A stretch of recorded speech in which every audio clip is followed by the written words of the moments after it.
먼저 지금 참고인 나와 계시죠? 네, 나와 있습니다. 네, 감사합니다. 자, 박용진 의원님 질의하시기 바랍니다. 예, 참고인 멀리 부산에서 오늘 국정감사장까지 나와주셔서 너무 감사합니다. 오늘 참고인 질의와 답변은 피해자 권리구제에 무감심한 우리 사법부의 태도 변화를 촉구하고 제도 개선을 마련하기 위한 이런 자리로 생각해 주시면 감사하겠습니다. 질의 들어가겠습니다. 그 1심 첫 공판이 끝나고 공판 기록 신청을 하셨는데 열람 신청을 하셨는데요. 그 이유가 어떤 거죠? 첫 공판에서 사각지대 시간이 7분 정도 있다는 것을 들었고 그때 저도 처음으로 성범죄 가능성을 의심했습니다. 그래서 알고 싶지도 않았던 공판 기록을 봐야겠다고 생각하게 되었습니다. 근데 공판 기록 열람을 신청을 했는데 재판부가 거절했다면서요? 네, 정말 많은 수차례 거절을 당했고 겨우 받을 수 있는 건 공소장뿐이었습니다. 피해자는 재판 당사자가 아니니 가해자에게 민사소송을 걸어서 문서송부 촉탁을 하라고 직원에게 권유를 받았고 하지만 그렇게 해서 받은 공판 기록도 1심이 끝나서야 받을 수 있었습니다. 어디에서도 피고인의 방어권은 주장이 되면서 피해자의 방어권은 어디에도 없었습니다.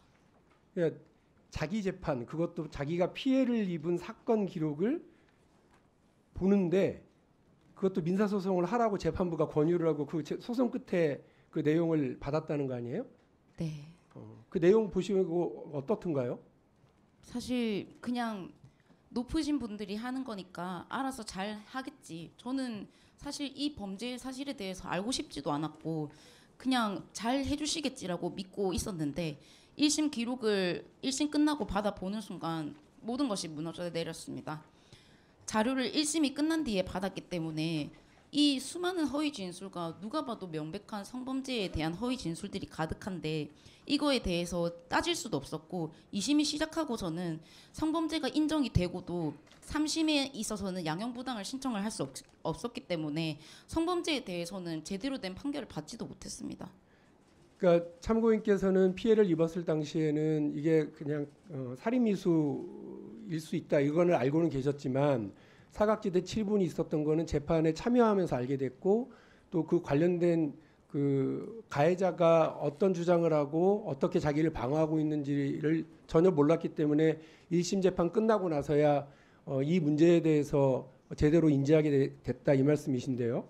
알려진 것처럼 살인미수였던 1심과 다르게 2심은 강간살인미수 혐의로 변경되게 된 거잖아요. 이게 어떻게 해서 이런 일이 벌어지게 된 겁니까? 사실 모든 뭐 예산 문제와 인력 문제를 얘기를 하지만 결국 이 사건에서 가장 열심히 할 수 있는 건 피해자 당사자라고 생각을 하는데요.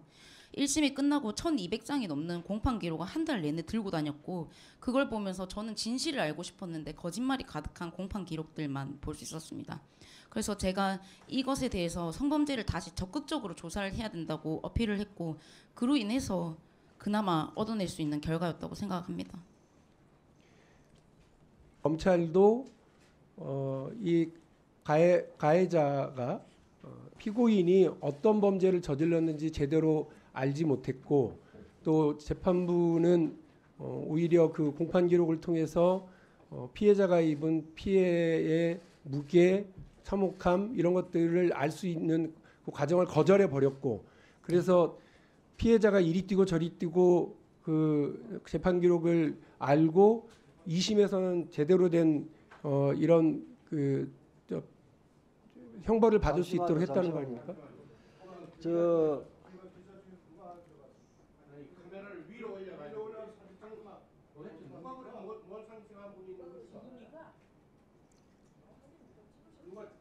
아니요, 그렇지는 않은 것 같습니다. 아니요, 지금 카메라를 위로 들고 찍는 분이 계셨기 때문에 제가 충분히 당부를 드렸습니다. 우리 참고인께서 얼굴이 노출되지 않도록 당부를 정중하게 신신당부를 하셨기 때문에 네네.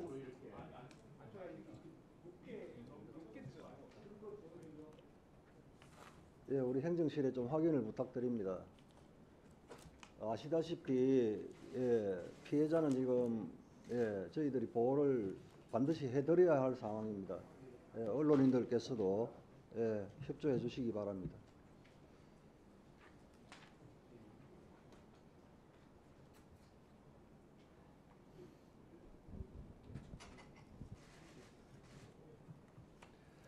네, 협조를 다시 한번 당부드립니다. 박용진 의원님, 계속하시죠. 예, 다시 상황을 정리해서 말씀드리면 사건을 수사한 경찰이나 또 검찰에서도 그 어떤 일이 벌어졌는지 정확하게 알지 못한 채로 사실 수사 대상인 범죄인 가해자의 이 일방적인 주장들을 들어서 이 재판을 진행했던 거죠.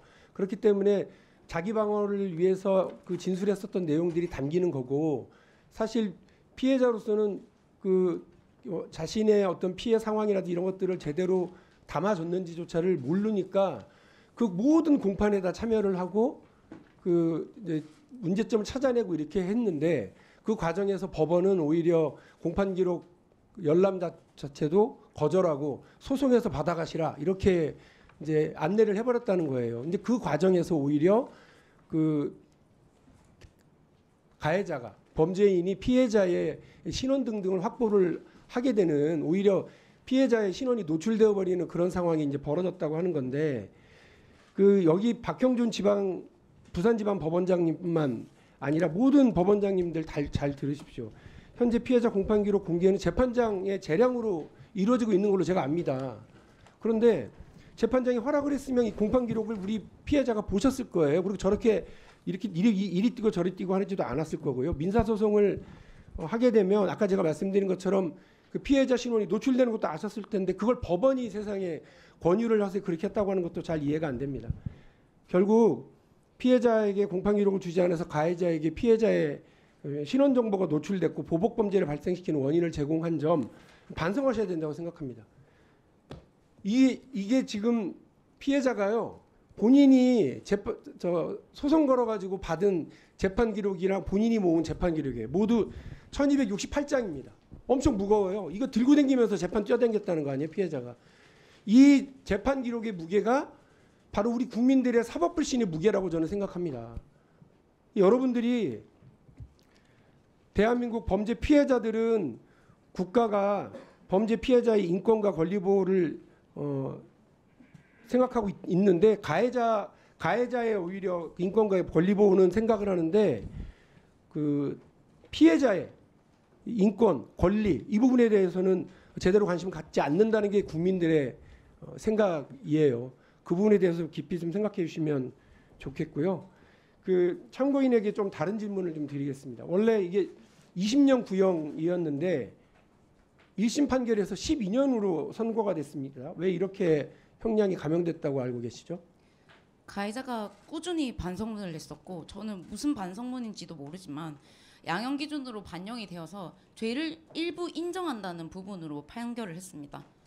가해자는 1심 공판 내내 지금 있었던 이 1심 공판은 결국은 중상해가 아닌 살인 미수건이었습니다. 그런데 1심 공판 내내 살인 미수에 대해서 인정한 적이 한 번도 없는데, 어떻게 이 가해자의 반성이 그리고 가해자의 인정이 양형 기준이 되는지는 전혀 인정을 할 수가 없었습니다.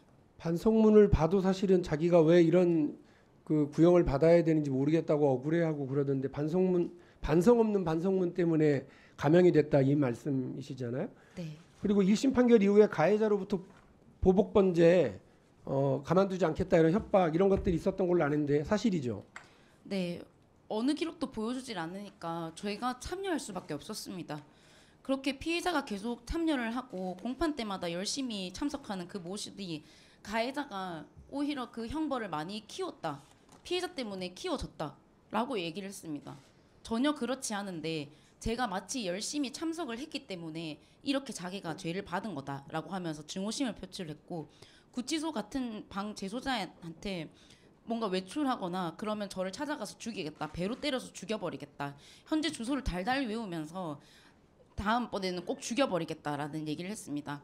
저로서는 혼자서 이 피해를 감당했으면 끝났을 일을 괜히 가족까지 이 목숨을 부과하는 것 같아서 숨이 막히는 공포를 느끼고 있습니다.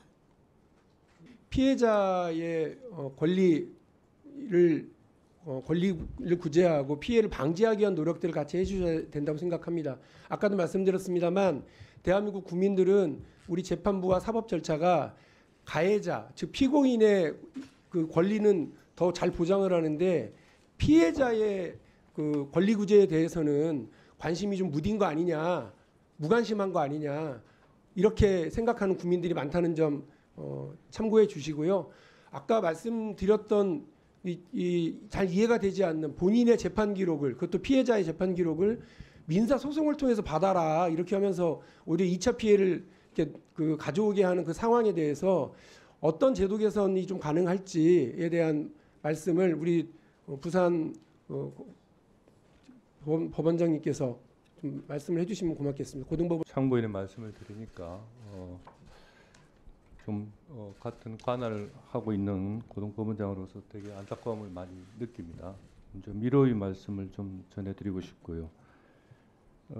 말씀하신 대로 사실은 그동안에 형사소송 절차라는 것이 피고인의 방어권, 무죄 추정의 원칙이 있다 보니 피고인의 방어권에 많이 관심을 가졌던 게 사실인데 근래 들어서 피해자가 절차에 참여할 수 있는 권리, 이 권리자로서의 지위에 대해서 더 관심이 높아지는 것은 사실인 것 같습니다. 구체적인 제도에 관해서는 제가 깊이 검토를 하지 못해서 어떤 방식으로 이루어져야 되는지는 조금 더 정밀한 검토가 필요하겠지만은 기본적인 방향 자체는 피해자가 형사소송 과정에서 자기 입장을 내세울 수 있는, 주장할 수 있는 그런 폭은 좀 많이 넓혀져야 되는 거 아니겠느냐, 그렇게 저도 생각은 하고 있습니다. 그렇지만 제가 제도의 구체적인 면에 관해서는 제가 말씀드리기는 어려울 것 같고요. 앞으로도 이것을 계기로 조금 더 피해자 열람 등사 신청에 대한 허가의 폭이 조금 더 너그러워지지 않을까, 저는 그렇게 생각하고 있습니다. 네. 조정훈 의원님 질의하시기 바랍니다. 네, 조정훈입니다. 박영진 의원님에 이어서 질의하도록 하겠습니다. 우리 김응준 부산 고등법원장님, 네. 지금 안타깝다라는 표현을 하셨는데 네. 그 말이 돼요? 사과해야 되는 거 아니에요? 남일이에요? 고범장님이 지금 고등법원장님이 관할하는 법원에서 일어난 일 아니에요, 이거? 지금 지난주에 법원 행정처장님이 판사도 실수할 수 있다 인정하셨어요. 알고 계시죠? 이거 실수 아니에요? 잘못 없습니까? 법원 잘못한 게 없어요, 지금 이 과정에서? 안타깝다니. 사람을 저렇게 고생시키게 해놓고 안타깝다고요? 사과하십시오. 피해자한테 요청드리는 겁니다, 지금. 그 제가 표현의 어떤 면을 피해자에게 피해자의 감정을 제가 상하게 했는지는 잘 모르겠는데 그는 뭐 단순한 표현상의 차이일 뿐이고요. 실수하셨죠? 뭐 그게 혹시 부적절한 말이라면 제가 취소하겠습니다만은 제 뜻은 재판 과정에서 실수가 있었죠. 자, 제가 보십시오. 무슨 말씀 형소법 291조 2에 의하면 법원은 네네. 사실 인정과 양형에 관한 심증을 얻기 위하여 각종의 증거 방법을 조사해야 합니다. 맞죠? 그렇습니다. 저보다 더 잘하시죠? 네. 1심 끝나고 2심 과정에서 피해자가 그렇게 아까 박영진 의원님이 들고 흔들었던 네. 여러 가지 자료들 7번의 탄원서와 의견서를 냈어요. 반영 안 하셨어요. 언제 바뀌었냐? 그것이 알고 싶다. 라는 방송에 나간 뒤에 판사가 입장이 바뀌면서 여러 가지 추가 혐의를 검토해 보겠다라고 발언을 하셨어요. 피해자가 가만히 있었으면 추가적인 요소 고려 안 하셨을 거예요. 저렇게 피해자가 혼자 미친 듯이 뛰어야만, 방송에 나와야만 추가적인 거 고려하는 게 실수 아니에요? 그 부분은 제가 조 의원님 말씀에 동의하기는 어렵습니다. 그래요? 단순히 시간적인 순서만 가지고 재판부가 어떤 심리 계획을 가지고 있었고 어떤 심정을 형성하고 있었는지에 대해서는 저로도 알 수가 없는 노릇입니다. 자, 다만 그러면 그 사이에서 기존에 제출된 공소 사실이 있고 거기에 대한 자료들이 있었음에도 불구하고 근데 어떻게 공교롭게 네네. 최환 판사가 계속 거절하다가 그렇게 피해자가 그렇게 탄원서를 7번이나 내도 거절하다가 그것이 알고 싶다라는 방송이 나오자마자 피해자 탄원서를 인용하고 또 추가 검사를 진행했을까요? 탄원서가 있다고 해서 바로 그 재판장이 즉각적인 반응을 보이는 것은 자, 아닙니다. 네, 거기에 우리 대해서는 참고인님, 이 과정에서 우리 부산고등법원장의 발언 어떻게 생각하십니까? 저는 일단 그 탄원서 자체가 계속 저는 성범죄를 의심한다고 얘기를 했었고 이거에 대해서 추가 조사가 있어야 된다고 강력하게 어필을 했습니다. 그런데 갑자기 이제 공소장에 있는 게 아닌 이상은 추가 조사가 어렵다고 해놓고 방송 이후에 피해자의 탄원서를 보니 살인 미수의 강력한 중요한 동기인 그 동기를 찾기 위해서는 추가 조사가 필요할 것 같다라고 갑자기 입장을 바꿨습니다. 저로서는 사실 납득하기 어렵습니다. 어떻게 그렇게 많이 배우신 판사님들이 갑자기 피해자의 일반인들의 그런 말을 듣고 갑자기 인용을 해서 추가 조사를 한다고 하시는 건지, 그럼 그 전까지는 모르셨다는 건지 저는 잘 납득이 되지 않았었습니다. 자, 저분이 법을 몰라서 저렇게 무지해서 하시는 발언입니까? 국민 감정이 저분에게 감정이 마음이 갈까요? 아니면 그렇게 실수하는 인정하지 않은 법원장님한테 마음이 갈까요, 지금? 그런데 형사소송 절차 자체가 기소된 공소 사실을 중심으로 해서 심리를 하는 겁니다. 중점으로 하지만 네네. 근데 추가적인 증거 조사를 하셔야 되고 피의자가 저희는 조사를 그렇게 수사기관이 증거를 아닙니다, 그렇게 수사기관. 많이 제공했는데 네네. 방송이 없었으면 안 했을 거라는 제 오히려 추정이 저희는 틀렸을까요? 제가 생각하기로는 재판부가 굉장히 적극적으로 움직인 사건으로 저는 이해하고 있습니다. 이게요. 네, 그렇습니다. 네. 아직 공소 사실이 변경조차도 되지 않았는데 재판부가 그 가능성을 보고 증거 만약에 받아주고 가정으로 네, 그렇습니다. 피해자가 저렇게 뛰어다니고 7번의 탄원서 등등을 내지 않았어도 2심에서 이 판사가 추가적인 검사를 진행했을 거라고 확신하세요? 충분히 그것은 피해자의 움직임이 많은 동기를 부여했을 거라고 생각합니다. 그렇지만은 기본적으로 조 의원님 하살의 방향은 법원이 아니라 검찰을 향하고 계셔야 됩니다. 네, 근데 법원에서 법원이 적극적으로 기소되지 않은 공소 사실을 두고 재판의 심리에 나갈 수는 없는 노릇입니다. 형소법 291조 2. 네. 저 사법고시도 안 받고 로스쿨 출신도 아닙니다만 네. 글은 읽을 줄 알아요. 법원은 사건의 사실 일정과 양형에 관한 심증을 얻기 위하여 각종의 증거 방법을 조사해야 한다. 그렇습니다. 이 증거 방법을 피해자가 자료를 이렇게 많이 제시했는데 왜 7번이나 제시했는데도 그것이 알고 싶다 방송이 나오지 전에는 듣는 채도 안 하셨을까요? 이 태도 그게 웃을 일이에요 지금? 지금 여기가 우스워요 지금 참고인 나온 것도? 제가 부산에서 네네. 당신이 어떤 대접 받는지 모르겠는데 국민들이 이거 보고 있는 사람들이 그 웃음 보고 제가 조 의원님께 전혀 비례를 드리려고 그런 건 아닙니다. 다만 제가 말씀을 조금 형사소송 절차에 관해서 조금 설명을 드려야 될 부분이 있어서 근데 그 제가 태도가 그게 뭐예요? 조금 답답한 마음에서 말씀 지금 참고인이 네. 자기 신분 가리고 저렇게 나와서 앉아 있습니다. 그렇습니다. 네. 그러면 인간이라면 좀 미안한 마음 있어야 되는 거 아니에요? 그래서 제가 형사소송 절차에 관해서 계속 말씀을 드리는 겁니다. 공소가 제기되지 않은 사실을 두고 아무 규책 사유가 없으세요? 공소가 제기되지 않은 사실을 두고 법원이 적극적으로 나가서 증거 조사를 하는 자체가 그거는 당사자 하면 안 돼요. 그렇게 되면? 저는 그렇게 알고 있습니다. 그러면 형사소송법 291조 2항은 뭐예요? 법원은 다시 읽어드릴까요? 사건의 사실 인정과 양형에 관한 심증을 얻기 위하여 각종의 증거 방법을 조사한다. 그렇습니다. 그거는 그러면 기소장 외에는 아무것도 보면 안 돼요?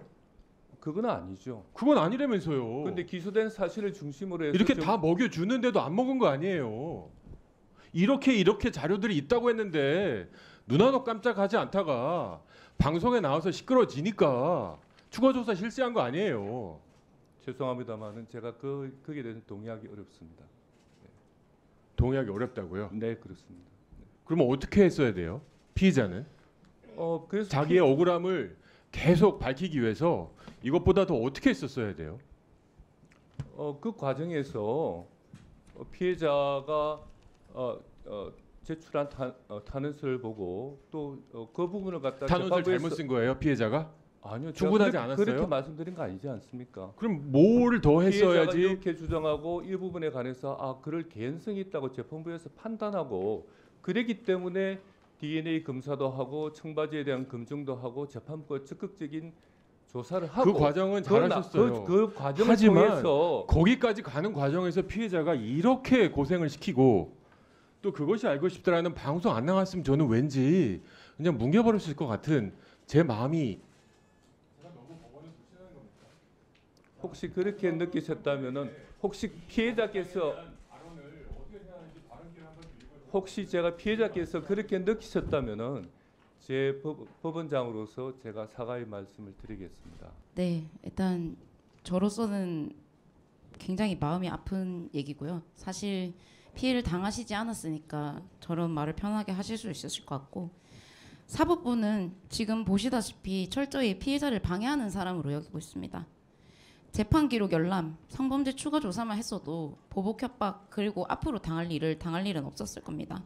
아무도 지금은 대한민국의 피해자가 되고 싶어 하지 않으실 겁니다.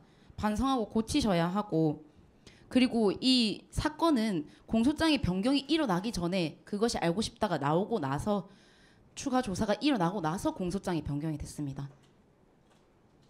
네. 네. 꼭 국민들이 대한민국의 피해자가 돼도 억울한 일이 없도록 만들어 주시기 바랍니다. 네, 수고하셨습니다. 김영배 위원님 질의하시기 바랍니다. 예, 김영배입니다. 님께서 가해자에 대한 최종 판결이 있기까지 여러 가지 어려움을 겪으셨는데, 특히 이제 항소심 과정에서 주소와 같은 신상이 노출이 되게 되면서 문제가 크게 발생을 하게 되면서 사실 우리나라 사법제도에 굉장히 미비점, 사각지대가 있다는 점에 대해서 이렇게 국민들께 알리는 아주 중요한 계기였다고 생각합니다. 그런 면에서 굉장히 용기 있는 행동과 목소리를 내주신 데 대해서 참고 있게 감사하다는 말씀을 드리면서요. 이후로 국회에서도 뭐 보복범죄 방지를 위해서 민사소송법 개정안이 통과가 되긴 했는데, 주소 등의 개인정보를 소송기록 열람 과정에서 비공개할 수 있도록 이렇게 본의원을 포함해서 뭐 여러 의원들이 발의도 하고 통과도 되고 그랬는데요. 지금 참고인께 좀 여쭤보고 싶은 것은 꼭 좀 앞으로 개선돼야 될, 바뀌어야 될 부분이 어떤 부분이 더 있다고 생각하시는지 좀 여쭤보고 싶은데, 그 중에서도 최근에 학교 폭력과 관련해서 사회적인 문제가 많이 되는데 표혜림 씨가 안타까운 사건도 있었고 등 해서 우리나라가 보면은 피해자들에 대한 지원 시스템이 사법적으로뿐만 아니라 행정적으로도 그렇고 국가가 책임지고 지원하는 시스템이 전체적으로 좀 상당히 미비하다고 저는 이제 보기 때문에 그런 점에 대해서도 굉장히 중요한 계기가 되지 않을까 싶어서 참고인께서 생각하시는, 꼭 말씀하고 싶은 그런 이제 부분이 어떤 부분이 있는지 한번 참고인의 말씀을 좀 듣고 싶습니다. 이상입니다. 참고인 말씀 좀 해주시면 네. 좋겠습니다. 사실 표혜림 양은 제 사건이 있고 나서 친해진 친구였고요. 그래서 굉장히 마음이 아직도 좋지는 않습니다. 그런데 이걸 넓게 보면 결국 항상 피해자는 열심히 자기 피해를 어필해야 되고, 가해자는 구치소에서 아니면 일상생활에서 그냥 열심히 생활을 하고 있습니다. 거기서 오는 좌절감은 정말 너무 무력할 것 같다라는 생각을 하고, 결국 이게 만약에 재판 과정으로 넘어가더라도 지금은 제가 재판부에게 얘기를 해야 되는 거기 때문에 결국 범죄와 아무 관련 없는 반성, 인정, 가난한 불우환경이 도대체 이 재판과 무슨 소용이 있습니까? 피해자가 용서하지 않겠다는데 왜 판사가 맘대로 용서를 하겠다고 하는 겁니까? 사법부가 그렇게 하면 안 되죠. 피해자의 마음을 잘 알지도 못하고 가해자의 마음도 잘 알지도 못하는데, 재판부가 독심술사도 아닌데 어떻게 그걸 알고 재판과 아무 관련도 없는 반성과 인정과 가난한 불우환경이 그 재판의 양형 기준이 되는지 전혀 이해할 수가 없습니다. 이건 국가가 2차 가해를 피해자에게 하는 거라고 분명히 느끼는 바입니다. 꼭 이거에 대해서는 굉장히 고쳐져야 되는 부분이라고 생각하고, 1차 피해는 가해자에게 받지만 2차 피해는 국가에게 받지 않도록 시정을 잘 해주셨으면 좋겠습니다. 네, 저희들도 깊이 참고하겠습니다. 이상입니다. 다음 박주민 의원님. 네. 질의하십시오. 참고인님? 네. 네.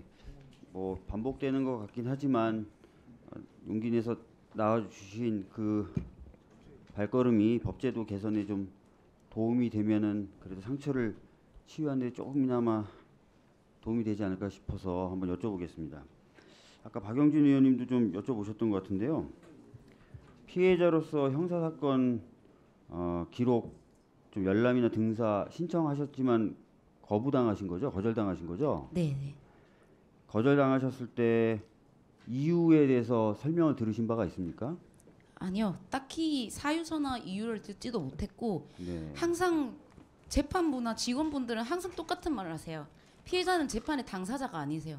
네. 어떻게 이 사건에 제가 없으면 이 사건은 일어나지도 않았는데 왜 제가 재판의 당사자가 아니라는 거죠?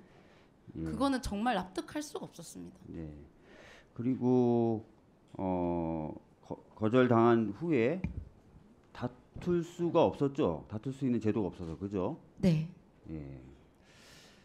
부산 고등법원장님 네. 지금 말씀 들으셨겠지만 현재 형사소송법이 이렇게 돼 있습니다. 그러니까 피해자가 열람 등사를 신청했을 경우에 재판장이 좀 재량을 굉장히 넓게 가지고 판단할 수 있게 돼 있고요. 네. 그다음에 거절을 했을 때 이 피해자가 거기에 대해서 다툴 수 있는 절차가 마련돼 있지 않습니다. 네. 그리고 거절했을 때 피해자가 한 번 더 다퉈볼 수 있는 절차도 마련돼 있지 않습니다. 그렇게 맞죠? 알고 있습니다. 예.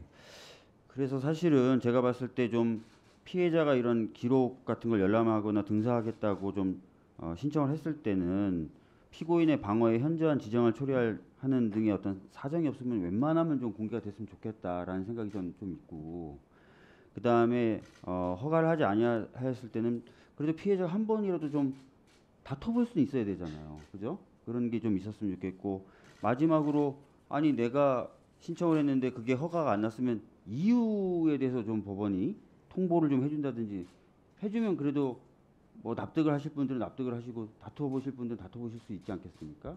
이런 제도들이 좀 신설되거나 개정될 필요가 있다고 생각하는데 어떠십니까? 저는 박 의원님 말씀에 전적으로 공감합니다. 네. 네. 사실 이런 얘기가 오래전부터 나왔는데 이번 참고인이 겪으신 그 비극적인 일 때문에 이 논의 그리고 이 이야기가 좀 더 힘을 받고 있는 것 같습니다. 저희 국회에서도 이런 제도 개선을 위해서 열심히 노력을 할 테니까 일선에 계신 법원장님을 비롯한 판사님들께서도 많은 좀 관심을 가져주셨으면 좋겠고, 제도가 이렇게 바뀌지 않더라도 피해자들이 자신의 사건에 대해서 좀 열람이나 등사를 요청하면 아까 말씀드렸던 대로 피고인의 방어에 현저한 어떤 문제가 생기지 않는 한 조금 적극적으로 좀 열람이나 등사를 할 수 있게 고민해 봐 주셨으면 좋겠다라는 말씀을 제가 좀 드리도록 하겠습니다. 그리고 아까 잠깐 우리 고등법원장님께서 이 사건 관련돼서 법원도 책임이 있지만 검찰도 좀 책임이 있는 것 같다는 말씀하셨는데 혹시 관련해서 뭐 짧게라도 말씀해 주실 내용이 있으십니까? 오후에 왜냐면 저희가 검찰을 대상으로 한 타기관에 관해서 말씀드리긴 좀 곤란할 것 같고요. 그렇습니까? 다만 아까 조 의원님도 말씀하시는 과정에서 제가 조금 거칠게 말씀드린 점이 있다면 조금 좀 송구한 말씀입니다. 근데 다만 형사소송이라는 게 기본적으로 공소 제기를 통해서 재판부가 심리할 그 소송물 자체가 특정이 되기 때문에 그걸 넓히기 위해서는 검찰의 움직임이 먼저 선행돼야 된다는 점을 좀 이해해 주십사 하는 겁니다. 네. 알겠습니다. 저 참고인님, 네. 예, 저한테 주어진 시간이 이제 1분인데요. 혹시 뭔가 더 제도적으로 바뀌어야 될 필요가 있다고 생각하시는 게 있으시다면 좀 말씀을 해주셨으면 좋겠습니다. 저는 다시 두 번 강조하고 싶은 건 결국 피해자는 어느 형도 만족스럽진 않을 거예요. 근데 자신의 남은 인생을 의사가 아닌 판사에게 듣는 건 정말 괴롭고 힘든 일이에요. 그렇기 때문에 이 범행과 아무 관련 없는, 결국 그 사람이 반성한다고 제 다리가 나아지는 건 아니잖아요. 제 정신적인 건강이 나아지는 건 아니잖아요. 인정한다고. 그러니까 전혀 상관없는, 사건과 전혀 상관없는 그 추후의 문제는 최대한 양형 기준에서 배제해 주셨으면 좋겠습니다. 예, 알겠습니다. 네, 수고하셨습니다. 다음 권칠성 위원님 질의하시기 바랍니다. 권칠승입니다. 우리 저 부산 고법 김홍준 법원장님께 묻겠습니다. 일단 1심 과정에서 재판 기록 요구를 거부했고, 그다음에 1심 과정에서 피해자 진술을 불허했는데 이 부분은 재판 과정에서 문제라고 봐야 하지 않을까요? 제가 사실은 그 1심에서 과연 어떠한 소송 절차를 거쳤는지는 제가 잘 알지는 못합니다. 근데 아마 재판부에서 피해자에게 참여할 수 있는 기회를 주지 않았다면은 조금 소홀한 측면이 있었던 것으로 오늘 참고인의 이야기를 들어보니까 이런 네네. 생각이 많이 듭니다. 네. 뭐 그 정도까지는 수긍하시리라고 보고요. 그다음 참고인께 질문하겠습니다. 네. 재판 과정의 문제도 있지만 공소장 자체에 대해서도 문제 의식을 좀 가졌을 법한데 거기에 대해서 어떻게 생각하십니까? 사실 많은 피해자분들이 공감하실 것 같은데 최소한의 가장 많은 양형을 안전하게 받을 수 있는 공소장을 제기를 하는 것이 보통의 경우입니다. 그런데 사실 피해자는 그 양형을 어떻게 받던 간에 그 사실에 대해서 정확한 재판을 받고 싶을 뿐이지 그거에 그렇죠. 대해서 예. 어떤 많은 형량을 받는 것은 상관이 예, 없다고 지금 생각합니다. 공소장 자체가 지금 그 참고인의 뜻대로 정리되지 않은 부분이 있어서 재판 가서도 여러 가지 어려움을 겪으셨던 거죠. 네. 네, 예, 이상입니다. 네. 다음 전주회 의원님 질의하시기 바랍니다. 국민의힘 전주회 의원입니다. 뭐 깊은 피해와 또 아직까지도 여러 가지 정신적인 고통에 좀 있는 그 피해자에게 정말 위로의 말씀을 드리고 또 오늘 이 자리에 나와주신 데 그 용기에 경의를 표합니다. 지금 제가 사건 1심 그 사건 진행을 봤더니 여러 차례 그 피해자께서 법원에 참고 자료로 호소를 하셨죠. 네. 그 7월 19일, 7월 27일, 또 8월 23일, 9월 6일 여러 차례 이 참고 자료를 제출하셨는데 이 내용은 무엇보다도 이것이 단순한 살인이 아니다 이런 내용으로 추측이 되는데 어떻습니까? 네, 저도 사실 그냥 어떤 폭행이었다면 네. 납득을 했었을 것 같은데 굉장히 독특한 범죄 행태를 가지고 있었고 네, 이만큼의 적개심을 표현하는 행동은 이해가 안 됐습니다. 네, 그리고 많은 피해자분들은 생각을 하시지만 도대체 이 일이 왜 일어났을까? 그 진실을 알고 싶을 뿐이에요. 근데 마치 피해자가 가해자는 최고의 형벌을 받았으면 좋겠어요라고 취급을 하시는 것 같아서 네. 너무 힘들었습니다. 저는 그 사실을 네. 알고 싶었을 뿐입니다. 일단 오늘 또 뭐 고등법원장님도 말씀하셨고 또 부산지방법원장님도 말씀하셨고 여러 의원님들이 말씀하셨지만 제도적 개선으로는 그 피해자 열람 복사 뭐 이것은 재판을 받을 권리이기 때문에 이 부분에 대한 제도 개선이 필요하다는 말씀을 우선 드리겠습니다. 그 2심에서는 지금 공소장이 변경이 돼서 그 성폭력 처벌 등에 관한 법률에 지금 강간 살해 미수죄로 지금 공소장 변경이 됐습니다. 그 피해자님, 네. 원래 이 형이 사형 아니면 무기 2개밖에 없는 형이거든요. 알고 계세요? 아니요, 잘은 몰랐습니다. 그 지방 그 고등법원장님께 여쭤볼게요. 네. 제가 보니까 법률상 감경을 했습니다. 미수 감경을 했거든요. 네네. 한 피해자께 여쭤보겠습니다. 이게 살인 그 사형하고 무기징역밖에 없는 형인데 좀 법률상 감경이 돼서 징역 20년이 지금 선고가 됐습니다.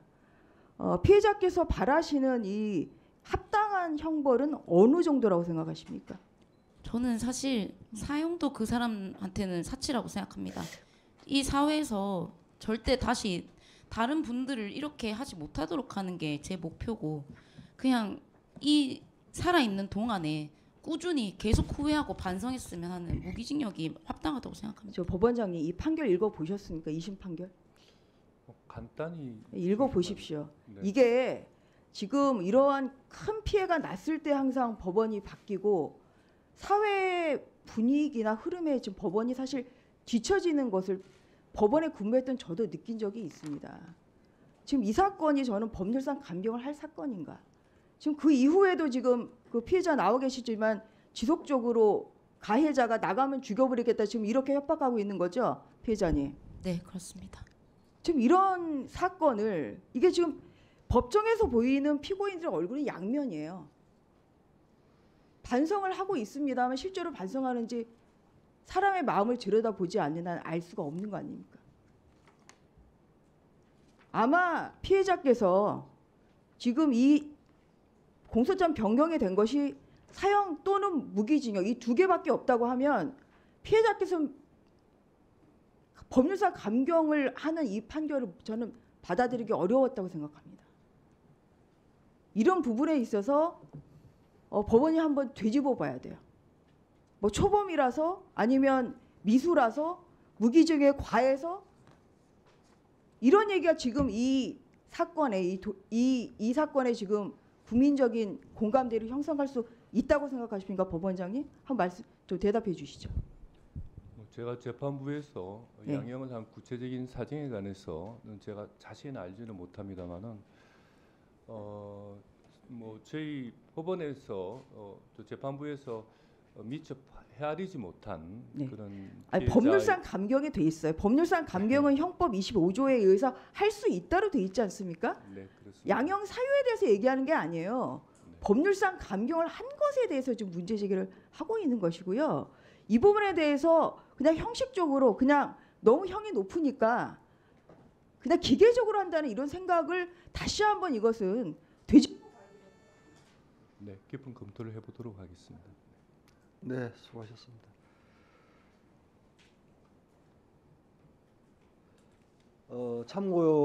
참고인께서 지금 계시는 상황에서 질의를 신청하신 분은 지금 다 마쳤습니다. 혹시 추가로 질의하실 위원님 계십니까? 안 계시면 참고인을 퇴장시키도록 하여도 무방하겠죠. 분의 위원님들께서 질의를 하셨습니다. 부산에서 오신다고 수고도 많이 하셨고 심신이 많이 힘드실 텐데 국회에 오신 김에 마지막으로 하실 말씀 계십니까?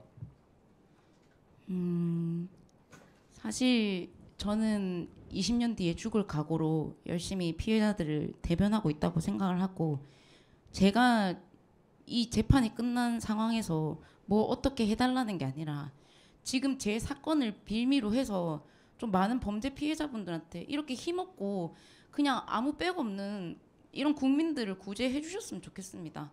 이게 그냥 하나의 업무가 아니라 그분들은 인생입니다. 근데 그걸 그냥 숫자로만 치부하지 않으셨으면 좋겠습니다. 네, 수고 많이 하셨습니다. 우리 국회 관계자분들께서도 입석하실 때 신상이 노출되지 않도록 각별히 좀 주의를 기울여 주시기 바랍니다. 참고인분 수고하셨습니다. 부산까지 잘 내려가시기 바랍니다. 제 머릿속에 아직도 박힌 그 법원장님의 발언이 저의 화살촉은 법원이 아니라 검찰을 향하셔야 된다. 특히 2심을 하신 부산 고검에 비난의 화살촉을 돌리셔야 된다라고 하셨습니다. 동의하십니까? 뭐 그렇지는 않습니다. 한마디 하시겠습니까 그러면? 뭐 자기가 책임질 분은 자기가 책임지면 되는 것이지 뭐 비겁하게 남한테 남 탓하는 것은 바람직하지 않다고 생각합니다. 비겁하다고 생각하십니까? 그렇습니다.